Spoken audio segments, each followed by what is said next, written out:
Carlos Alcaraz stormed into Rotterdam airport like a man on a mission.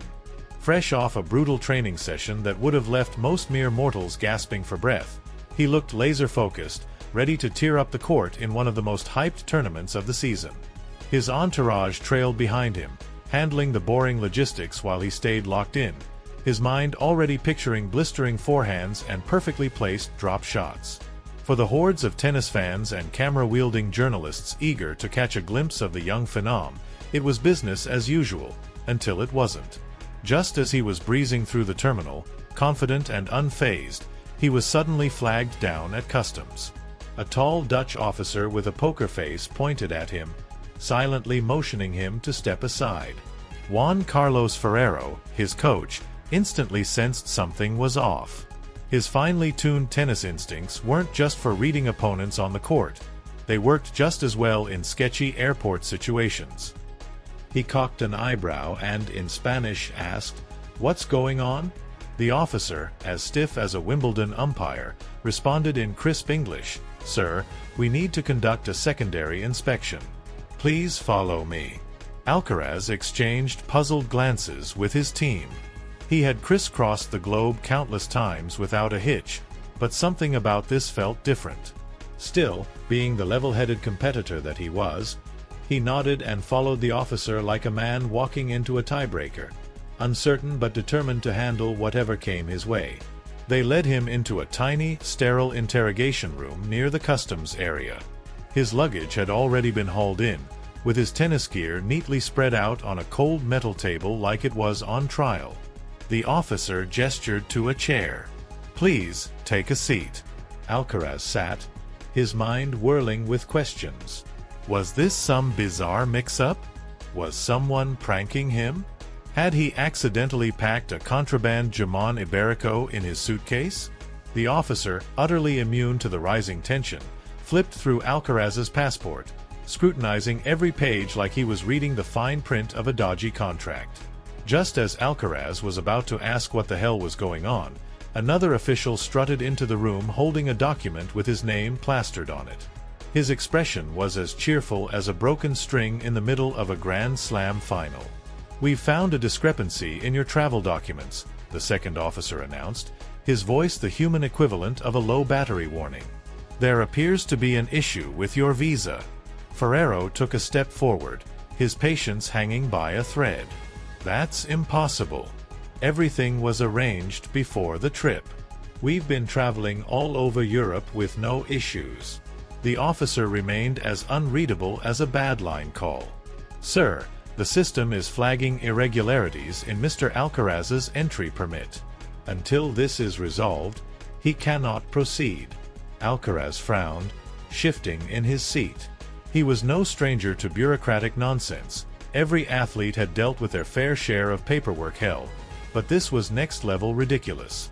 Something was blocking his entry into the Netherlands, and he had no clue what. Minutes stretched into an excruciating hour. His team scrambled to get answers, bombarding tournament organizers and the Spanish consulate with frantic calls and messages. Meanwhile, the internet did what the internet does best: spiral into a storm of wild speculation. Twitter, or X, whatever they were calling it these days, exploded with theories. Some fans blamed a simple administrative error. Others concocted elaborate conspiracies, suggesting Alcaraz was being detained because of his rising global stardom. Inside the customs office, the atmosphere grew heavier with every passing second. Alcaraz kept his composure, but frustration simmered beneath the surface. He hadn't flown all this way to get caught in a Kafkaesque nightmare of red tape. He was here to play tennis, damn it. Finally, after what felt like an eternity, the door swung open, and a high-ranking officer strode in holding a freshly printed document. His expression had softened, tinged with something resembling regret. "Mr. Alcaraz," he began, clearing his throat, "we've identified the issue." Carlos Alcaraz let out a breath he didn't realize he'd been holding.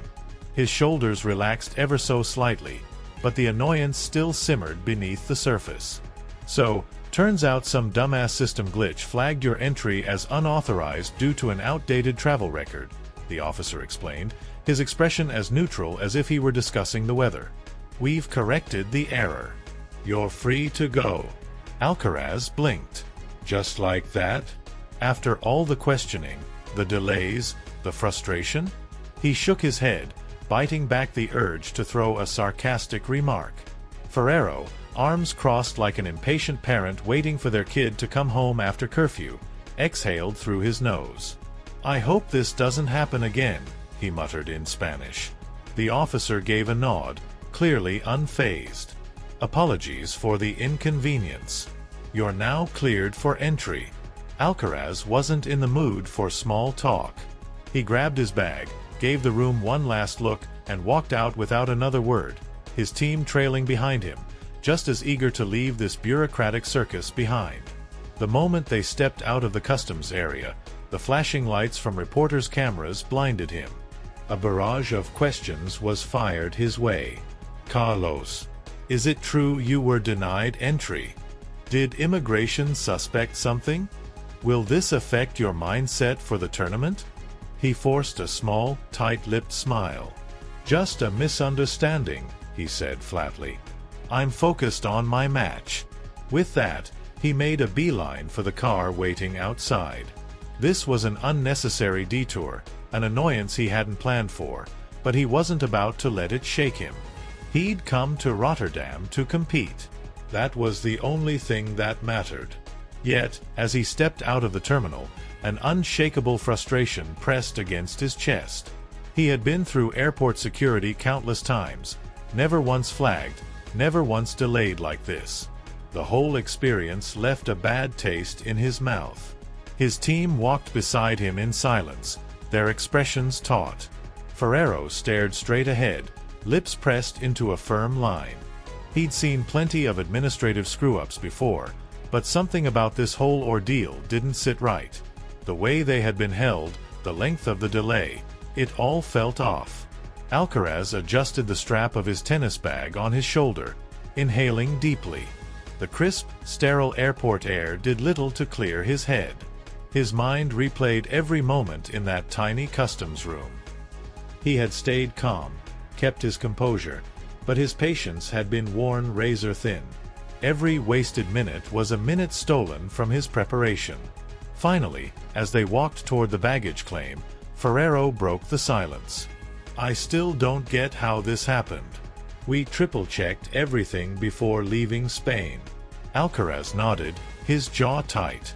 They said it was a system error, but it felt like something more.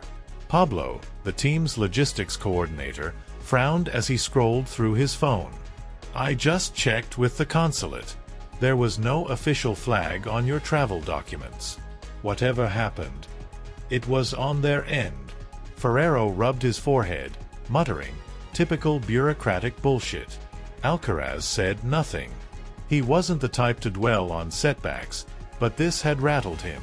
He prided himself on his focus, on his ability to block out distractions, but something about this situation gnawed at him. Why had his name been flagged? And why had it taken so damn long to fix? As they neared the carousel, he spotted his suitcase waiting for him. A bright red "Inspected" sticker was slapped onto the handle. He frowned, picking it up and peeling back the tag. "They went through my stuff?" he asked, his irritation flaring again. Pablo nodded. "Standard procedure for flagged passengers, I guess." Alcaraz clenched his jaw. His rackets, his shoes, his gear, his personal belongings had been poked and prodded by strangers. It was a small thing, but in the world of elite sports, the tiniest disruption could throw everything off. Routine mattered. Precision mattered. Ferrero caught his expression and clapped a hand on his shoulder. "Forget it, queridos. What matters is you're here." Alcaraz nodded, though the irritation refused to fully fade. "Yeah, but..." Something caught his eye near the exit. A small group of airport security officers stood gathered near the baggage claim entrance, speaking in hushed tones. One of them, a man in his 40s with sharp features and a stiff posture, was looking directly at him. Their eyes locked for the briefest moment before the officer quickly turned away, blending into the sea of uniformed personnel. Alcaraz's stomach twisted. "Did you see that?" he murmured to Ferrero. Ferrero followed his gaze, squinting. "See what? That guy. He was watching me." Ferrero turned, but the man was already gone, swallowed up by the bustling airport. He shook his head. "You're imagining things." Alcaraz wasn't so sure. Maybe it was paranoia after the whole mess. Or maybe, just maybe, something still didn't add up. He pulled out his phone and checked his messages. His inbox was overflowing. Texts from friends, journalists, tournament officials. Whatever had happened at the airport, it hadn't gone unnoticed. Everyone was asking the same damn thing. "Are you okay? What happened?" Alcaraz glanced at his phone, saw the flood of messages piling up, and without hesitation, locked the screen. He wasn't in the mood for explanations. Not that he had any. By now, the scene outside had turned into a full-blown circus. Reporters, fans, and the usual chaos that followed any big-name athlete had gathered outside the airport, hungry for details. The flashing lights of cameras were waiting for him like vultures circling overhead. Security had already taken position, gearing up to clear a path through the madness. Pablo let out a low whistle. "This is going to be a nightmare." Alcaraz adjusted his cap, pulling the brim just low enough to shield his eyes. He'd dealt with media frenzy before, but this time was different. This time, there were questions even he didn't have answers to. The air inside the terminal felt heavier now, as if it carried the weight of unspoken suspicions. Each step toward the exit felt deliberate, calculated. His fingers tightened around the handle of his suitcase, maintaining a posture of indifference. But inside, his mind was still stuck on that inspected sticker on his bag. It bothered him more than he was willing to admit. His equipment was sacred, an extension of himself on the court. His rackets, his shoes, his grips, each piece meticulously arranged, every item prepared to fit his game perfectly. The thought of someone rifling through them, carelessly handling his things, sent an uncomfortable itch crawling up his spine. He had to resist the overwhelming urge to unzip his suitcase right there in the middle of the terminal just to check if everything was intact. Not here. Not now. Pablo, noticing the tension in his face, leaned in and whispered, "Want me to check your bag before we get to the car?" Alcaraz hesitated for half a second before shaking his head. "I'll look at it at the hotel." Up ahead, Ferrero was already a few steps ahead, moving toward the sliding glass doors that led to the arrivals area. His walk was clipped, shoulders tight. His usual calm had been replaced by quiet irritation. This delay had messed up his carefully planned schedule, and Ferrero hated anything that threw him off rhythm. As they neared the exit, Alcaraz cast another glance toward the security officers stationed around the terminal. The man he had locked eyes with earlier was gone. But another officer stood near the entrance, speaking into his radio, occasionally glancing in their direction. Something still felt off. Alcaraz wasn't the type to get caught up in conspiracy theories, but his instincts, the same ones that helped him read his opponents on the court, anticipate their next move before they even knew it themselves, were sending him a very clear message. Something here doesn't add up. Pablo suddenly exhaled sharply and spoke in a hushed tone. "Listen. I just checked with my contact at the tournament. The organizers had no idea there was any issue with your visa. They were just as confused as we were." Alcaraz frowned. "So what the hell was that about?" Pablo hesitated. Could have been a mistake. Could have been something else. That something else hung between them like thick fog. Ferrero, now fully aware of the whispered exchange, slowed his pace slightly, glancing over his shoulder. "Let's not overthink this," he muttered, though his face betrayed his own skepticism. "We've got a match to prepare for. That's all that matters." Alcaraz gave a small nod, but deep down, he knew this wasn't over. Then, the sliding doors opened, and the noise outside hit them like a tidal wave. A roaring crowd of fans and press had been waiting, their phones raised, ready to capture the first glimpse of him since the incident. The media wasted no time. Carlos, what happened at customs? Were you detained?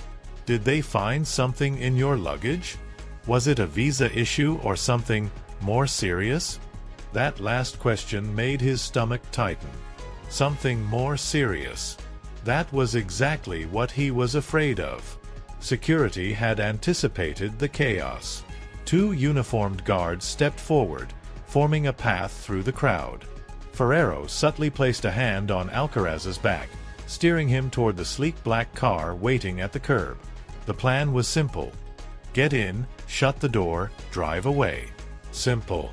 Except nothing about this felt simple. As he weaved through the mass of people, bits and pieces of conversation drifted through the noise. I heard they wouldn't let him in at first. His name was flagged in the system. What if it's political?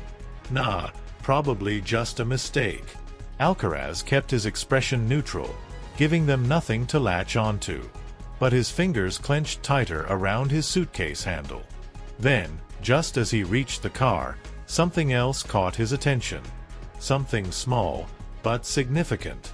Across the street, partially hidden behind a parked vehicle, a man stood watching. Unlike the fans, he wasn't holding a phone. Unlike the journalists, he had no press badge. He was just there. His hands were in his pockets, his posture casual, but something about him felt wrong. Their eyes met for a fraction of a second. But that was enough. A strange sensation crept up the back of Alcaraz's neck, an unshakable feeling that this wasn't just paranoia. Without another thought, he slid into the car, and the door slammed shut behind him. Ferrero got in right after, with Pablo taking the front seat. The driver pulled away smoothly, leaving the chaos behind. But as they merged onto the main road, Alcaraz glanced out the window. The man was still standing there. Still watching. And for the first time since this whole mess started, Alcaraz knew, without a doubt, this wasn't over.